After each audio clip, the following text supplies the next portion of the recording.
ಸಿದ್ದರಾಮಯ್ಯನವರು ಈ ಅಗೇನ್ ಹಳೆ ಕತೆಗೆ ಹೋಗೋದಾದ್ರೆ 2023 ಮೇ 18ನೇ ತಾರೀಕು ಯಾವ ಕಾರಣಕ್ಕೂ ಬಿ ಕೆ ಹರಿಪ್ರಸಾದ್ ಕ್ಯಾಬಿನೆಟ್ನಲ್ಲಿ ಇರಬಾರ್ದು ಅಂದಾಗ ಬಿ ಕೆ ಹರಿಪ್ರಸಾದ್ ಇರಲೇಬೇಕು ಕ್ಯಾಬಿನೆಟ್ನಲ್ಲಿ ಅಂತ ಡಿ ಕೆ ಶಿವಕುಮಾರ್ ಅವರು ತುಂಬ ಹಠ ಹಿಡಿಲಿಲ್ಲ, ಮಾತೇ ಹೇಳಲಿಲ್ಲ. ಅದು ತಮ್ಮ ಇರಿ ನಂದು ಕತೆ ಏನು ಅಂದರೆ, ನಾನು ಹೋಗಿ ಒಬ್ಬರನ್ನು ಕೇಳಿಲ್ಲ ನಾನು ಮಂತ್ರಿ ಮಾಡಿ ಅಂತ. ಈಗ ತಾನೇ ಹೇಳಿದೆ, ನನಗೇನೋ ಮಾಡಿದ್ರೆ ಸೋನಿಯಾ ಗಾಂಧಿ ರಾಹುಲ್ ಗಾಂಧಿ ಮಾಡ್ಬೇಕೇನು, ಯಾರು ಮಾಡೋಂಥವ್ರು ಇಲ್ಲ ಅಂತ. ನಾನು ಯಾರಿಗೂ ಹೋಗಿ ಕೇಳಲೂ ಇಲ್ಲ. ಇವ್ರಿಗೇನಾದರೂ ಗೆದ್ದುಬಿಟ್ವಲ್ಲ ನಾವೇ ರಾಜರು ಅಂತ. ಕಾಂಗ್ರೆಸ್ಗೆ ನಮ್ಮದು ಕೊಡುಗೆ ಇದೆ. ನಾನು ಸಂಜಯ್ ಗಾಂಧಿ ಜೊತೆ ಡೆಹ್ರಾಡೂನಲ್ಲಿ ಜೈಲಲ್ಲಿ ಇದ್ದವನು 10 ದಿವಸ, ಡೆಹ್ರಾಡೂನ್ ಬರೇಲಿನಲ್ಲಿ.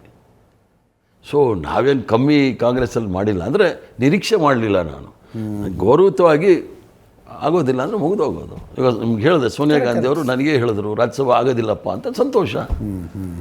ಏನು ಯಾರಾದರೂ ಪರ್ಮನೆಂಟ್ ಇರ್ತಾರೆ? ಯಾರೂ ಪರ್ಮನೆಂಟ್ ಇಲ್ಲ. ಆದ್ದರಿಂದ ಶಿವಕುಮಾರ್ಗೆ ವಿರುದ್ಧ ಮಾಡಿದ್ವಿ ಪರ ಮಾಡಿದ್ವಿ ಅಂತಲ್ಲ, ಸೈದ್ಧಾಂತಿಕವಾಗಿ ಮಾಡಬೇಕಾಯ್ತು, ಆಗಿಲ್ಲ, ಬಿಟ್ವಿ ಅಷ್ಟೇ. ಆದರೆ ಇವರು ಹೇಳ್ಬೇಕಾಗಿತ್ತಲ್ಲ, ಒಬ್ಬ ಅಧ್ಯಕ್ಷರಾಗಿ ನನಗೆ ಹೇಳ್ಬೇಕಾಯ್ತು, ಹರಿಯವರೇ ನೀವೊಂದು ಆಗಲ್ಲ ಅಂತ. ಇಲ್ಲ ಸುರ್ಜೇವಾಲಾ ಇನ್ಚಾರ್ಜ್ ಅವರಾದರೂ ಹೇಳಬೇಕು. ಈಗ ಹರಿಯಾಣದಲ್ಲಿ ಈಗ ನಾನೇ ನೋಡ್ತಾ ಇದ್ದೀನಿ, ಅವರು ಅಧ್ಯಕ್ಷ ಸ್ಥಾನಕ್ಕೆ ಪ್ರಯತ್ನ ಮಾಡ್ತಾರೆ, ನಿಮ್ಗೆ ಕಷ್ಟನಪ್ಪ ಅಂತ ಹೇಳಿದೆ.